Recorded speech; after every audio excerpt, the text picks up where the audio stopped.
Welcome. You're tuned into Take My Advice. I'm Not Using a Gift Balance with Dr. Marissa, the morning show here on CNBC News, NBC News, and NBC Sports Radio Station, AM 1050, FM 106.5, and streaming everywhere. iHeartRadio, Spotify, Stitcher, iTunes, TuneIn, Amazon Music, Audible, Tiki Live, Rumble, Podchaser, and more. I am Dr. Marissa, your hashtag positively opinionated host, and this is week 601 consecutive weeks on the air on camera, show number 1056. And because this Saturday is Veterans Day, and I actually am not on the air on Saturday, I thought we would take this Mental Health Matters Monday, which is also connected with veterans, because we really do want to support our veterans with mental health matters. I don't know about you, but going and participating in a thing called war and killing other people, which is really not natural for humankind, emphasis on kind. I think the beautiful thing about honoring our veterans is now recognizing the impact of PTSD and certainly the things that they're asked to do to defend or put their lives on the line. So that is the link, but it is a Veterans Day coming in to recognize it. I was contacted actually by my station owner, Fred Lundgren, with a suggestion on having Dr. Walt Larimore on the show.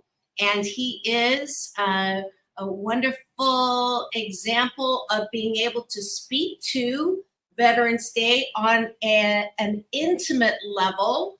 Let me just give you a little information on him. He is, let's see, where is I think I closed it out. I did. Hold on one second. This is just in time. All right, my videos, and here we go. Because I was quite impressed with your information, Dr. Larimore. He's an internationally recognized family physician and educator and an award-winning medical journalist. I've never had a medical journalist on the show, and a best-selling prolific author who's written, co-written, or edited 41 books. You definitely beat me on that one. 30 medical textbook chapters and over 1,200 articles in a wide variety of medical journals and lay magazines. His most recent book, which took nearly 16 years to research and write, is about his dad, Philip B. Larimore's exploits and heroism in World War II. At First Light is the name of the book, a true World War II story of his hero, his bravery, and an amazing horse. Has been named an International Page Turner Finalist this year and has also received a silver medal in 2022 from the Military Writers Association of America. As a result of Dr. Larimore's research and writing, his father has been recently inducted into the 3rd Infantry Division's Hall of Fame, has been nominated for the Army's Officer Candidate School Hall of Fame by none other than General David Petraeus, and the book has been featured at the National World War II Museum in New Orleans, the LSU Military Museum, and at the Louisiana Book Festival. Please welcome to my studio, Dr. Walt Larimore.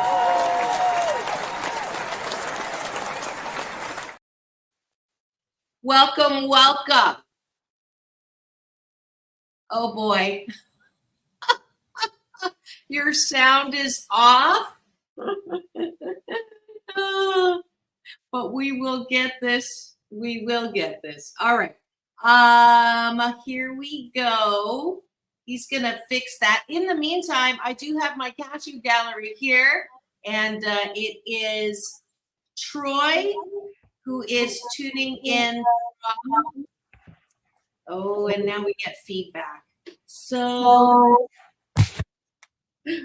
we tested the sound before we were on, and we did not get problems. So I don't know. Let me try on my end here. And Troy and Orville Nation's tuning in from Portugal. if you guys could put in the chat what your gratitudes are as we begin to do our breakfast with Dr. Marissa.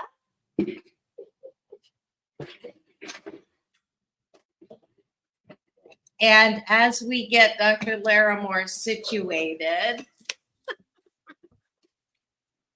All right, let's try it again. Dr. Larimore? Oh, yes. No, I still don't hear you. Can you hear? Let's see, if you go down to your settings, hopefully you can see where the audio is on the very bottom. If you hit settings, you'll see audio, microphone, and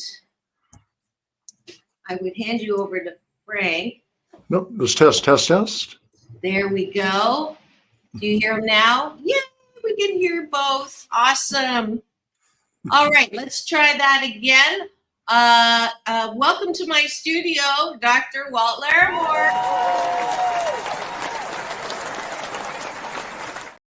Oh, it's a pleasure to be with you. I'm sorry about all the technical glitches. Goodness gracious. It's okay. That just means we are persistent in getting you here. And I'm so glad that you could join us. This is a great way to honor Veterans Day, is with a true story about your dad and his heroism. But before we do that, we always start this show this past year with a discipline called Breakfast with Dr. Marissa and my guest. So we're going to start that way. I warned you a little bit before we went on, and that is 8 specific things that we're grateful for. 1-word answers so we can get through it really quickly. And we have 2 participants in our chat right now with more on the way. If you just tuned in, go to my YouTube channel, free subscribe. I'm going to go ahead and put the link in the bio. And what you're going to do is free subscribe to my YouTube channel. You get an alert every weekday morning that I'm about to go live. And then you get to participate in Breakfast with Dr. Marissa and Dr. Walt Larimore today. I am grateful for my sound engineer, Frank, who's a good troubleshooter. What are you grateful for? Well, I'm grateful for him too, for finally getting us together. But I think when I wake up every morning, I have just a moment of quiet, just what I'm grateful for. And I think it always kind of boils down to, I call them the 3 F's, just faith, family, and friends. You know, the fellowship we have we can share together, the food we have that we can share together, and just sharing life's journey together. Someone once said, I think it was G.K. Chesterton, that we can either take things for granted or we can take them with gratitude. And I like that as a approach. I think people who are thankful, who live with Thanksgiving year round, just tend to be more healthy, wouldn't you think? Absolutely. And you are definitely preaching to the choir. And you just filled, I think, 5 gratitudes, which is good. So we're just looking for 2 more. And I think they have it in the chat. Troy is grateful for technology, which makes so many things easier, even tough. It can be frustrating. I am known to say the best thing about technology is when it works. Yeah, and the worst thing about technology and it is when it doesn't. And Orville Nation is grateful for the excitement of a live show. And this is what happens. I'm reminded of one of the best compliments I had. And that is from one of my guests turned friends, or friend turned guests, Layla Ali, the daughter of Muhammad Ali, the youngest daughter, who's also a world champion herself, boxer. I was complimenting her. She had gotten a podcast herself. And I was congratulating her. She said, no, I'm not even close to your league because you do things live. So it's a whole different ball game. But the great thing is we try not to let it get in our way of the momentum. I think we've done a great job this morning. And one more gratitude here. Grateful for the great guests and the recap from Dr. Larimore, faith, family, and friends. All right, that's the top of the button. Now, the bottom of the bun is something that we want to highlight because it is, in my BS belief system, the hallmark of good mental health. And that is, what do we like about ourselves? Or the way I like to phrase it is, if you can't approve of yourself, how the fork do you expect other people to approve of you? And I think we have, unfortunately, the downside of social media is we've gotten to the point where we're looking for, antennas up, who likes us, literally, how many likes and numbers and all of that stuff that I'm not crazy about. But I want us to be really solid in liking ourselves. We're not perfect, but what is it? Qualities that you have that you enjoy or like about yourself. So I'll just start, and we'll do this real quick again. One word. I appreciate my stick-to-itness, my resolve, and my ability to apologize pretty quickly. That's a newer trait of mine. So those are three of mine. Dr. Larimore, what do you like about yourself? I think I like my persistence in seeking and finding truth and then being able to explain that to others. So persistence is important to me. Loyalty to those that I love and serve and those who I serve. And then I think third, or maybe it should be first, is the willingness to both accept forgiveness and to give forgiveness. To me, forgiveness doesn't equal reconciliation or restoring relationship, but I see it as a way of I heard someone say once that unforgiveness is like sipping cyanide. It doesn't hurt the person who hurt you, but it sure hurts you. So persistent loyalty and forgiveness, I would put at the top. Beautiful. My version of that, because I like to make everything my own, is I hate you. I don't want to look at you. So I'm going to poke my eye out so I don't have to look at you. So my loss, just ridiculous. But all right. So there it is, the bottom of the bun. Thank you for having breakfast with us. I promise you, if you do this for 28 consecutive days, you will make it a habit or a discipline, which will serve you. You will sandwich your day in the most positive way. But thanks for having breakfast with us.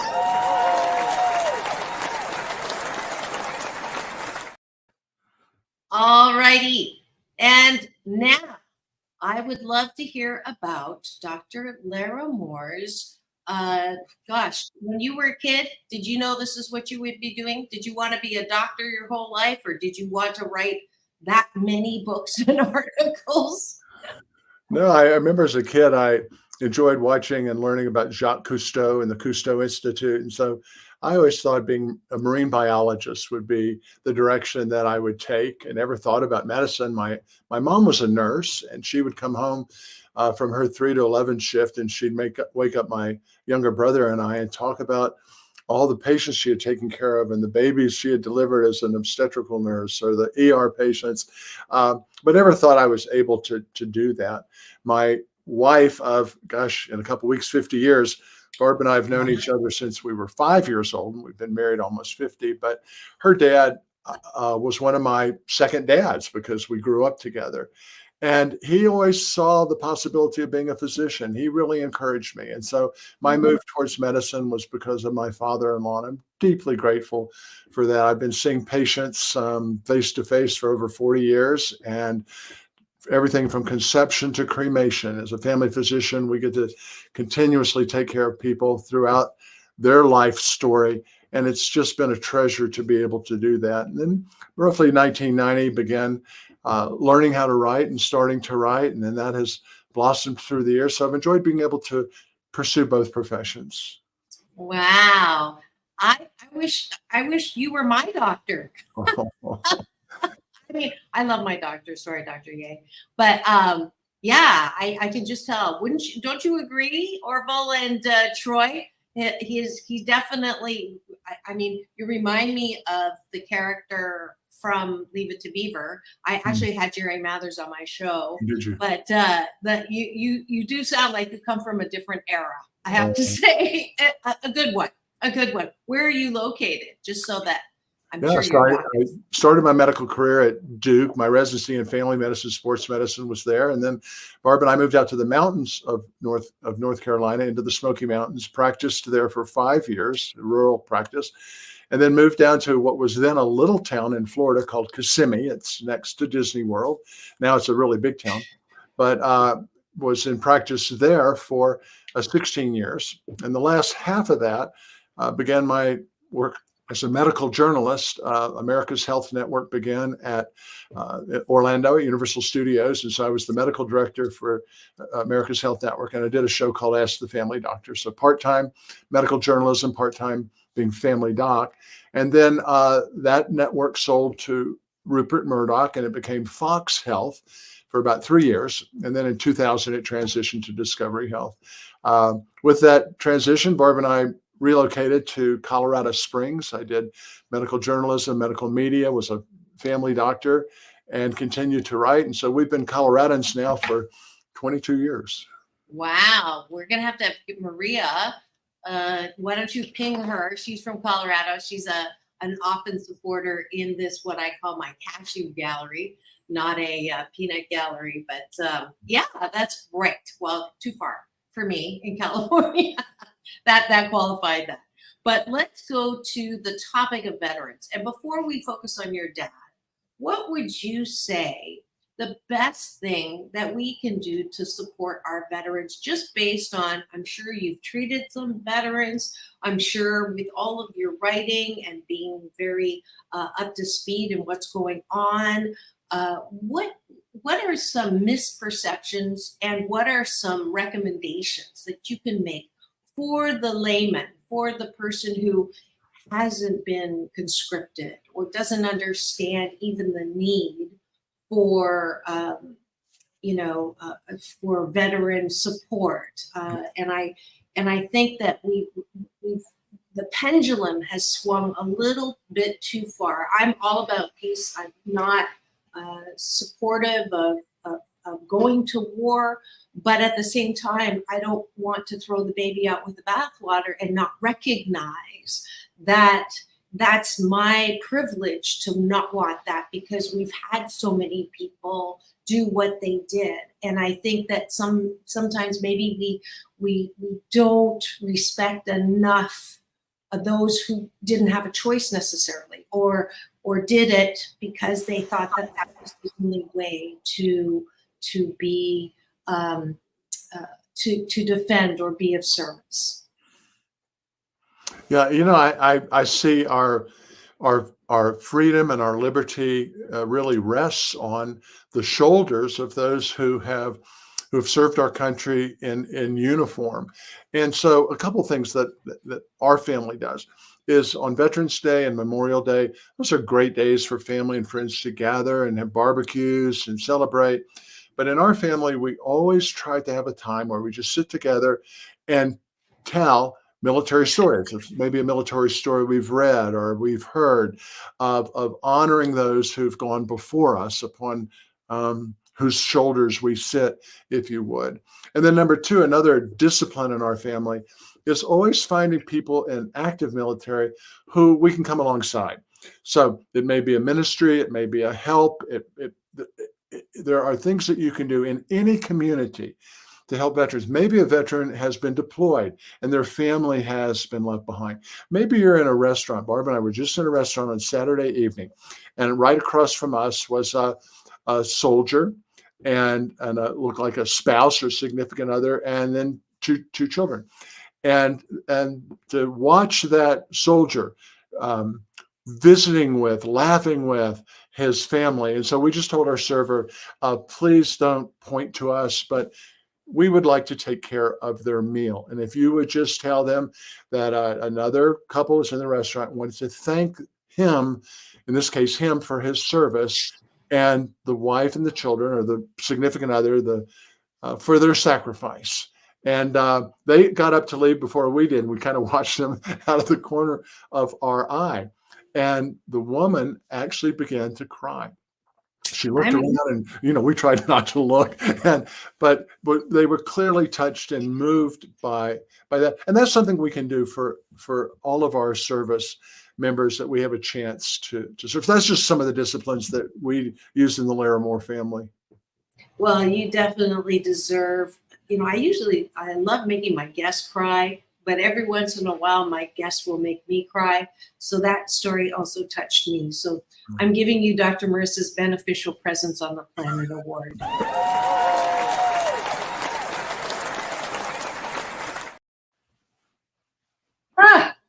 Well, thank you for that. You deserve it for so many reasons, but I think that's a great idea, and I'm going to do that. And wow, and I love crying because tears are a disinfectant that keep our hearts soft. It kind of cleanses the soul, doesn't it? It does. Yeah. It does. Thank you very much for Every helping. now and then I have a patient or family member who'll get emotional about something, and almost always, especially the men, will say, forgive me, I'm sorry, I'm crying. And I always say, do not ever apologize for showing emotion. A real man, a real woman can and will learn to do that.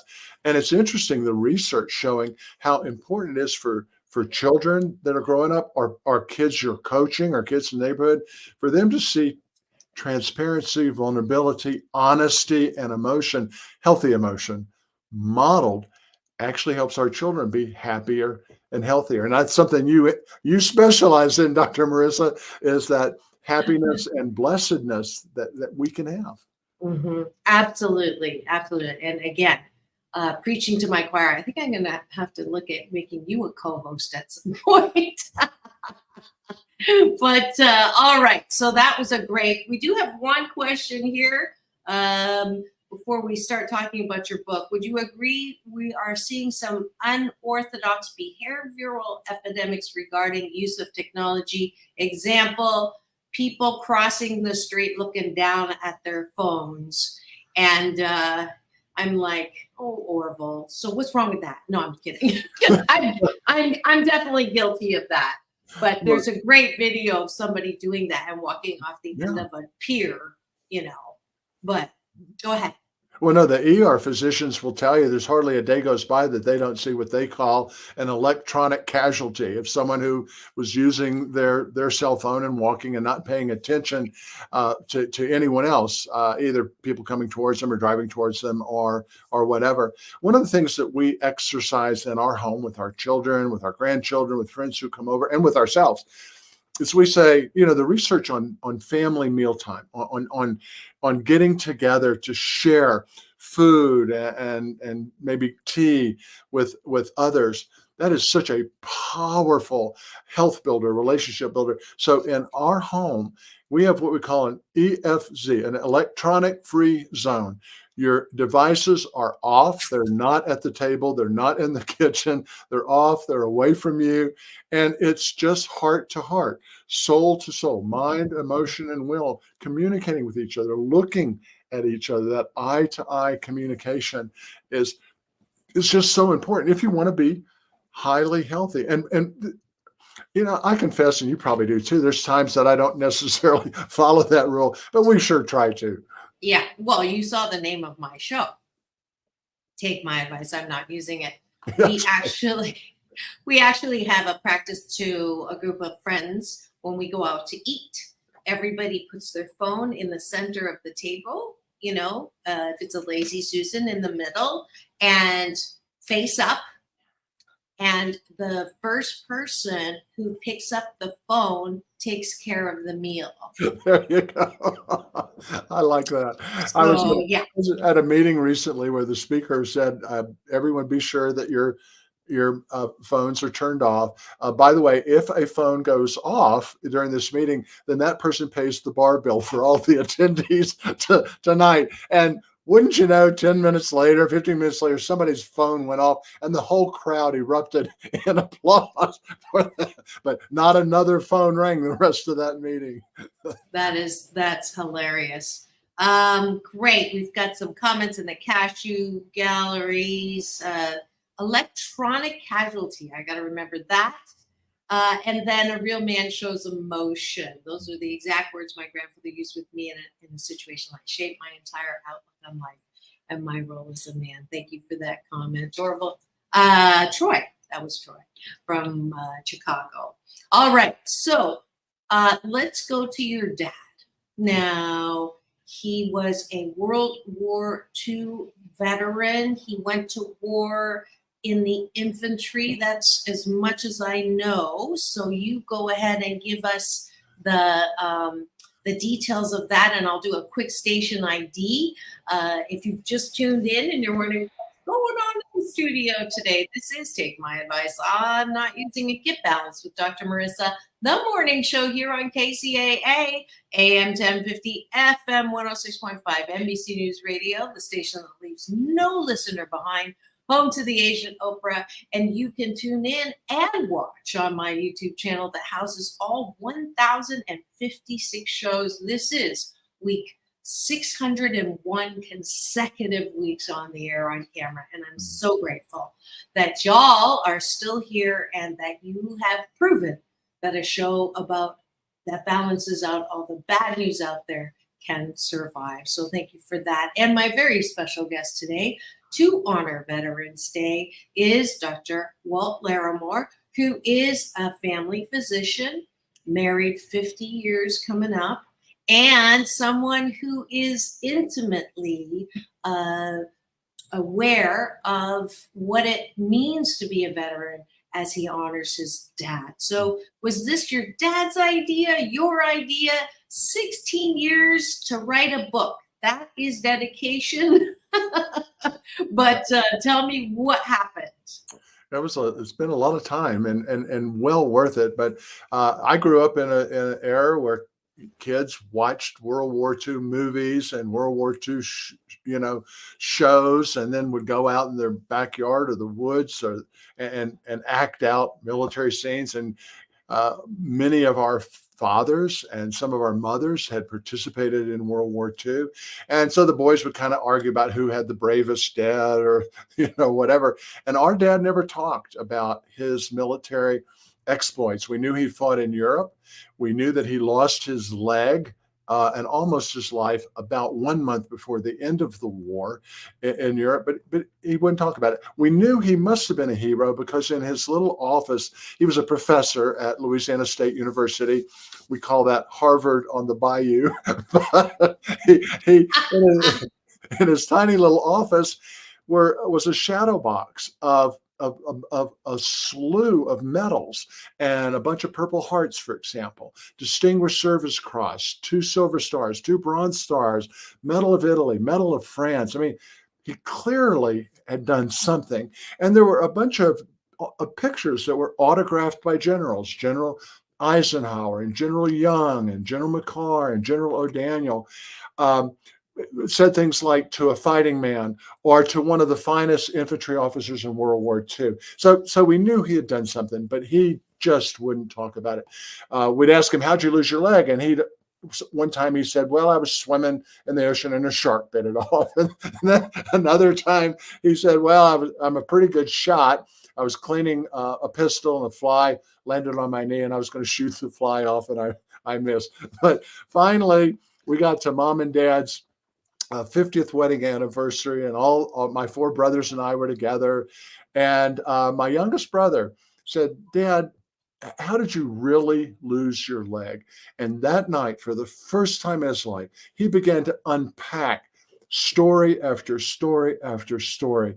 And I've got to tell you, Dr. Marissa, they were unbelievable. We didn't know whether to believe him or not. I mean, he told stories about hopping on the back of a tank and firing a 50 millimeter caliber machine gun to save a squad.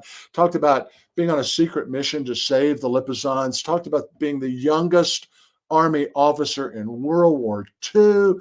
And we just didn't believe him.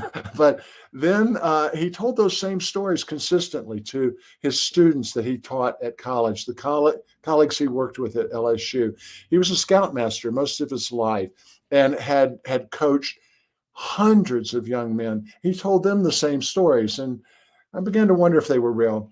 And then in 2003, he passed away suddenly and peacefully. But we found in his attic, Barb and I found in his attic a foot locker. And it contained 436 letters that he had written home to his best friends and his mothers. It contained 3 history books that actually documented some of the stories he told us about, and then 12 scrapbooks of newspaper articles and magazine articles from all over the country talking about the fact that he was the youngest ever graduate of officer candidate school at 17 years of age. You don't get an officer candidate school unless you're a college graduate. And he had to wait till he was 18 to be commissioned. He was the youngest commissioned officer in World War II. And it turns out his stories were true.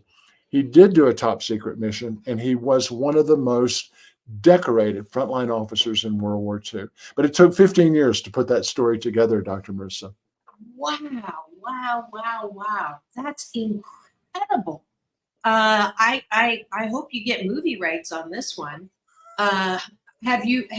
Just curious, has anybody approached you for that?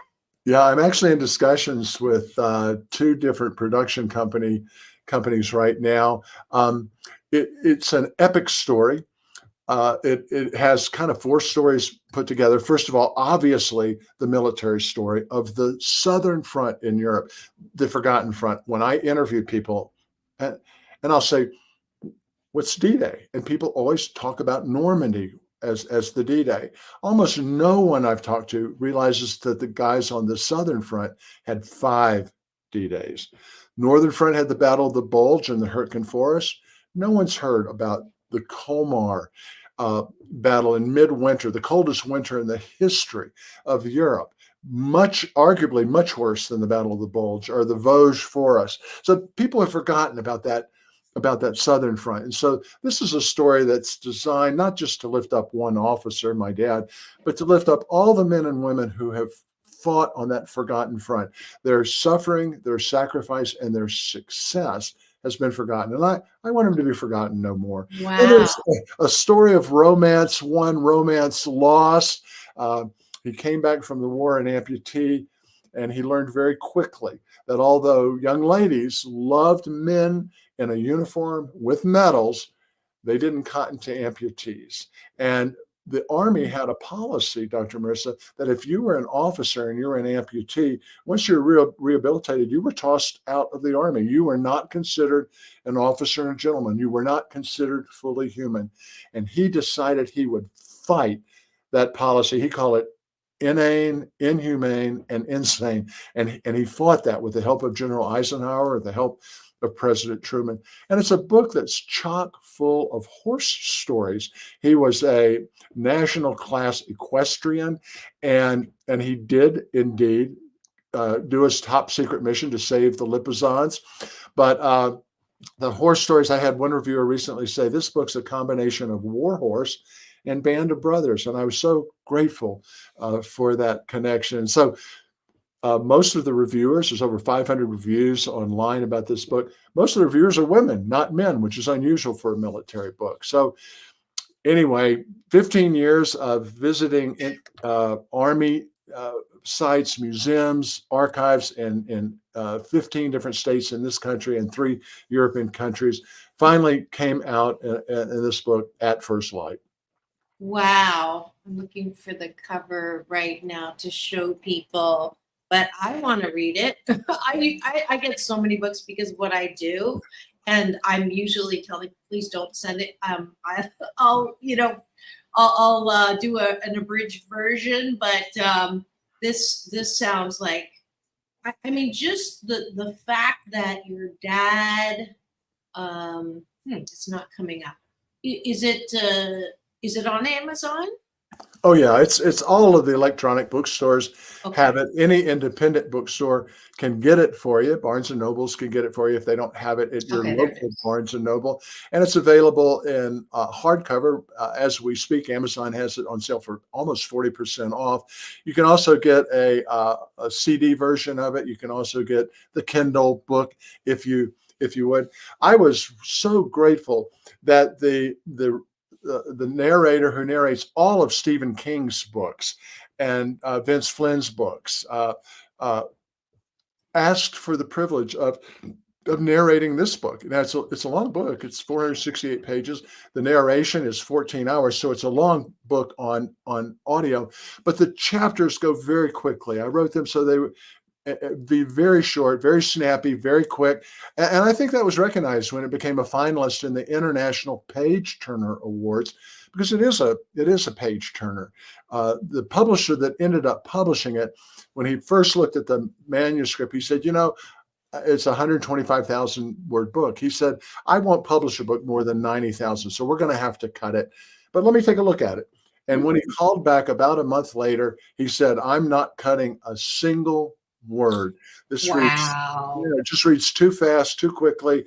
There's too much in it. If I cut anything out, I'm going to be cutting muscle, and I don't want to. And reviewers, both professional and regular people like you and me who just read books, seem to have given me the same feedback, and I'm really grateful for that. That's so awesome. Well, you already have someone who just ordered your book, may not have it at first light, Troy, but he's scheduled to receive it by end of day tomorrow. So that's what it looks like. Beautiful cover. It's interesting when you said Lipizan, I did not, that's not something that necessarily comes up often, the word Lipizan. So I was thinking, okay, he's talking about a group of people, from the country of Lipizan. Sorry, it's Monday. And then I realized when you said horses, you're talking about the beautiful Lipizan horses. Is that in Austria or Germany?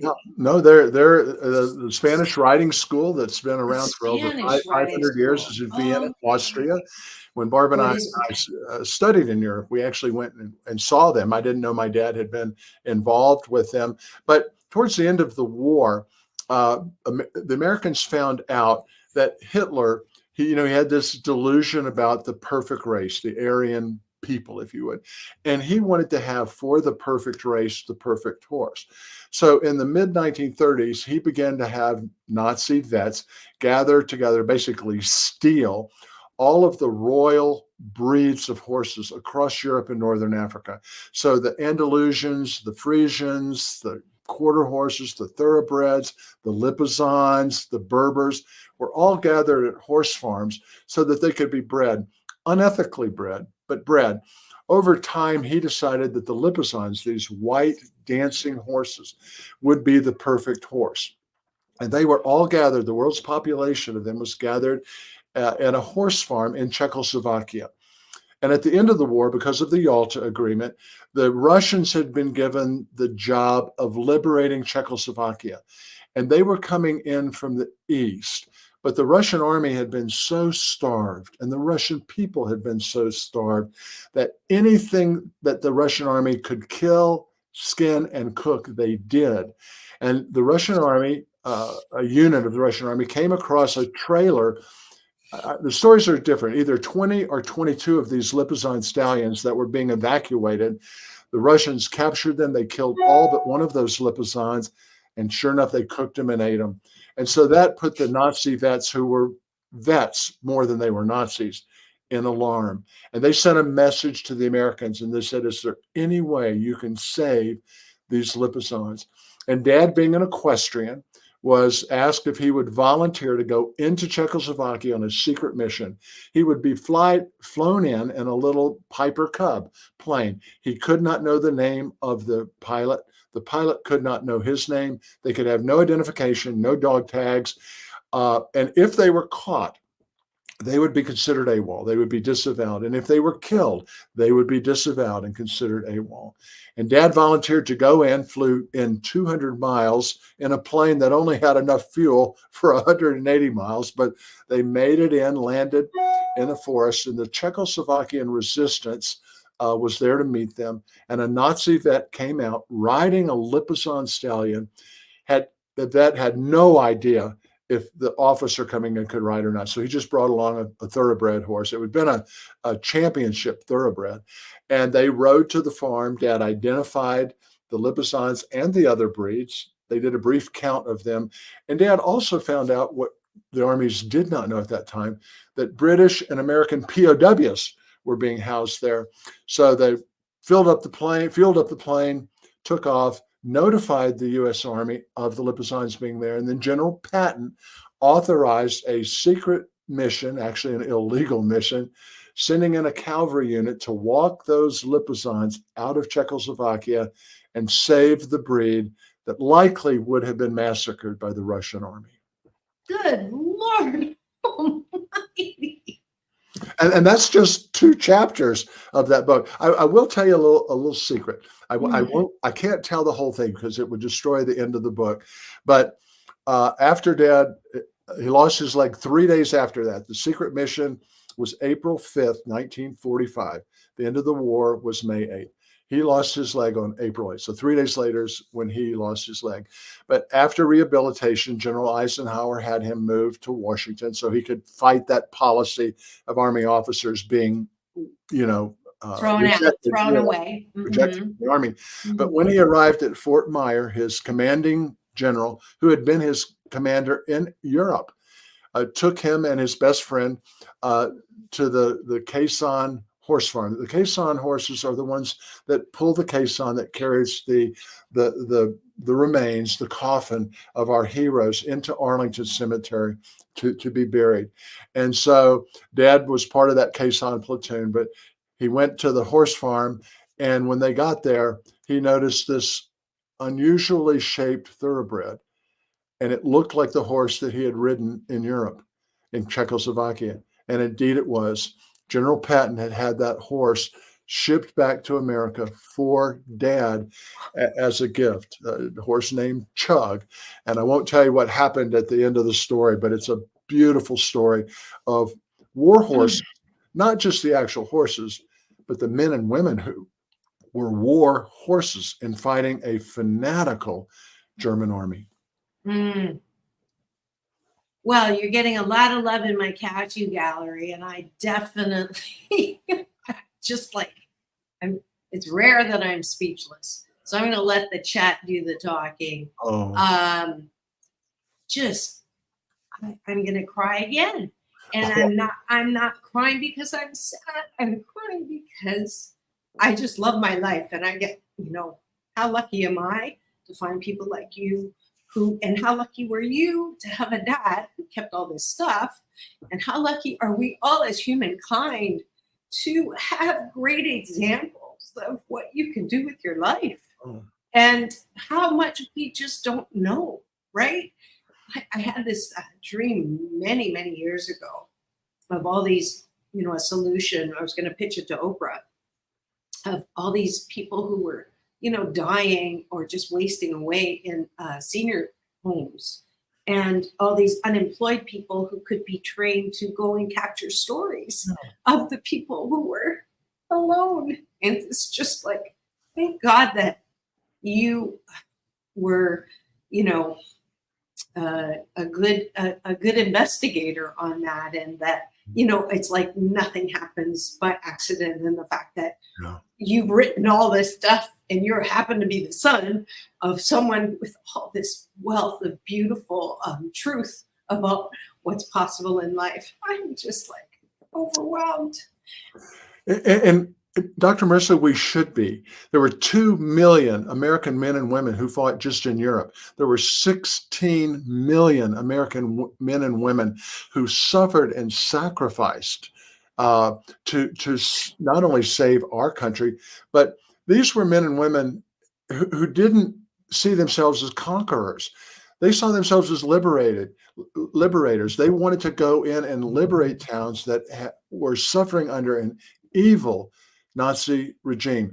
And so many of them have been forgotten. So many of them came back. They didn't tell their stories. They didn't talk about what they went through. The men, Dad said, when they volunteered, went overseas, they wanted to be like John Wayne. They wanted to have adventure. They wanted to be heroes. They wanted to have excitement. But when they got there, they learned the horrors of war. Dad landed on Anzio Beachhead, a 10 by 15 mile spit of land in which the Allies were completely surrounded by Germans that were dug into the mountains. They were bombarded 24/7 without stop. They had to dig in deep into the ground. It became essentially World War I trench warfare in World War II. And they were stuck there from January of 1944 until May of 1944. The nurses working in the hospitals were bombed just like the soldiers were bombed, night and day. The first recorded case of bioterrorism using biologic agents was likely Anzio, when the Germans, it had been a swamp, and Mussolini had drained the swamp and made a farm commune. But the Germans blew up those dams, blew up those pumps, so that when the spring thaw came in the spring of 1944, the mosquitoes came in by not the thousands, not the hundreds of thousands, not the millions, but by the billions. And men and women on Anzio suffered malaria. Dad's first hospitalization was from a severe case of malaria. He was offered a Purple Heart for being in the hospital for that, and he refused it. He said, "You don't get a Purple Heart unless you have a severe wound. I'm not taking it for just having malaria." And he left the hospital against medical advice to go back out. He was an ammunition and pioneer platoon leader. They call him A and P. And what those guys did from dusk till dawn, they were on the front line. They were diffusing mines or placing mines. They were placing wire.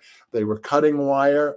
If there was a skirmish that broke out, they fought on the front line, but they were in no man's land. In fact, Dad told the story about one night, a German soldier in a foxhole sneezed, and Dad's private that was working with him just reflexively said, "Gesundheit," and the German soldier said, "Oh, danke," thank you. But they were that close to the front line, fighting day and night. For them, at first light was when their day ended. That's the name of the book. But the first night Dad was in no man's land, an experienced soldier he was working with was defusing a mine. He made a mistake, and the mine blew his face off, literally. The second day Dad was in battle, they were leaving the front right at first light, and one of his sergeants was walking by him. The Germans had an anti-aircraft gun called 88, the 88 millimeter projectiles, which is about 3.5 inches. And they would aim them horizontal, and they would aim them at tanks or houses or installations. But the guy walking next to Dad was literally cut in half by an 88 projectile. And Dad saw his buddy fall in two pieces and die instantly. That was his second day. And then the third day, he had a brand new soldier. Now, he's only been in battle 3 days, but he had a replacement that came in, and they were out working, and a German soldier stood up, raised his hands, and said, "Comrade, comrade," which was their way of surrendering.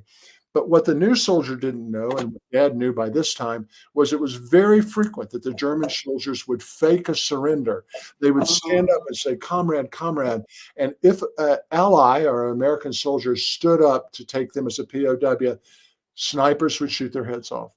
And the third day, one of his men had his head shot off by a German sniper because of a fake surrender. And Dad then learned, as all of the frontline soldiers did, that, yeah, you may have come over with visions of kicking the Heil out of Hitler, they would say, but very quickly you learned that you were fighting for your buddies, for your life, for their life, and to get home. Wow. I could listen to this stuff for hours. We do have a quick question here. Is there something missing today, Walt, when some, not all, in younger generations are not familiar with the concept of living in service of others? I one of the first books that I wrote, I was doing a research project. I was part-time academic, part-time practice, and I was interested in what's true health. What would be the factors of true health? So I sent out a survey literally around the world to over 100 countries, to healthcare experts and physicians. And I asked them, what would you consider the three most critical items of health? And they none of them limited it to three. But yeah, and I'm going to have to hurry you with one word answer because we're out of time, but I want to hear the 3 words. Well, actually ended up in a book, 10 Essentials of Highly Healthy. Okay. One of those Okay. essentials is volunteering. It's serving. It's giving of yourself. It's paying back and paying forward. Beautiful. Wow. Thank you so much. I mean, honestly, this is the fastest an hour has ever gone for me.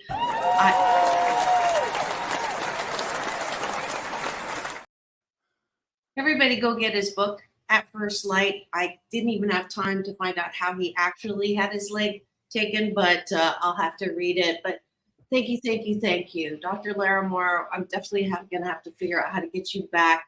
This is way beyond just veterans. You've completely changed the way I want to go see more movies now about the war. I never wanted to do that, but I think that you've completely shifted my whole BS belief systems around honoring the service. And Last Full Measure was great. I just saw that one. But thank you, thank you, thank you. Thanks for tuning in. This has been another scintillating episode of Take My Advice. I'm Not Using It. Get Balanced with Dr. Marissa, the morning show. This is what I do to sign off. Dr. Larimore, if you could put your peace sign up, peace in, peace out. World peace through, inner peace. Now go and have the best day ever. We'll see you tomorrow. Step up into your best living with Beth Linder Boss. Thanks so much.